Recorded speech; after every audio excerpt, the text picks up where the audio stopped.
I'm William Trainer. I am the Chief Operating Officer at Streamline USA. In the beginning, I was a Finnish carpenter. I started out on Long Island. Late 1990s, I branched out on my own, and with my connections in the nightlife industry in Manhattan, I started doing Finnish carpentry, building bars in nightclubs and lounges throughout Manhattan. I was doing my own tiling. I learned how to do my own waterproofing. All the finishes on the bars, we did it ourselves. The painting, everything. I had a very big in-house crew, and it just exploded from there.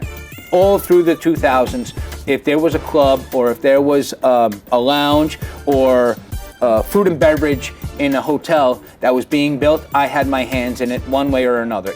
Having that background really assisted me in becoming the builder that we are today. Streamline site supervisors have a carpentry background because they're the best people that are most adept to using critical thinking in order to figure out problems. One of the major benefits of hiring Streamline is that we have decades of experience working in one of the most difficult cities in the world to work in, New York City, Manhattan. So right now we're doing a project in 10 Columbus Mall for a pretty well-known restaurateur. He is creating a new brand, and this is going to be one of his flagship restaurants.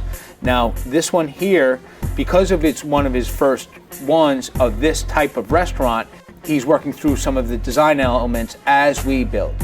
But he still wants to maintain that end date, which is very difficult to do. John Catino. I've been in the business for a little over 30 years. On this particular job, I'm the site super.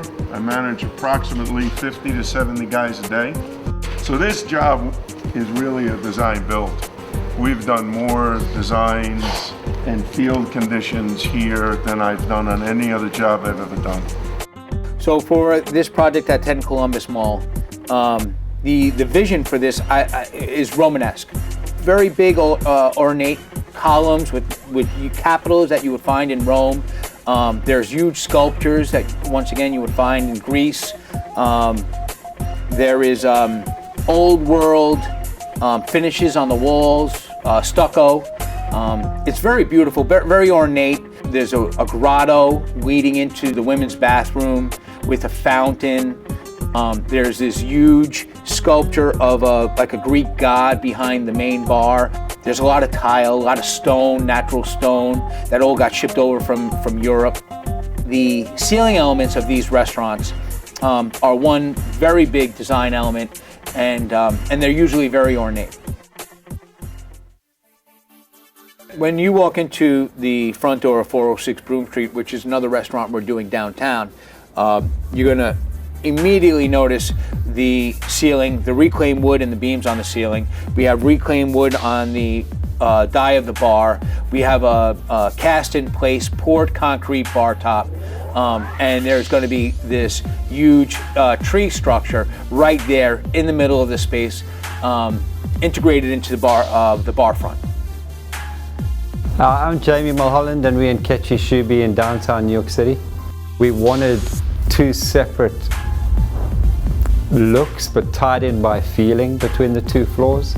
The goal was to create a place that would lift people up or take the weight out of their lives, and we wanted to transport them. When I'm walking into Ketchy Shuby, I really feel like I'm in a garden. When you walk in, there's this enormous tree. It's just the centerpiece of the bar. All these elements coming together that just create this beautiful world that you can't really explain, that you should just be able to feel it when you walk in. Concept comes to us in the drawings. We developed the estimate, and in Jamie's eyes, he had a lot of things in there that needed to be thought about in a deep way. His cross-pollination of natural woods and the trees and all the different kinds of materials in the place were really tough to deal with. The thing that really shone a light on how amazing Streamline is, the minute they stepped in, when we presented our stuff, they actually took a step back and they said, we can't do it like this is how we have to do it. And they put structure to it, to every item. I'm really thankful that we got Streamline aboard, because I don't think it could have been done without them.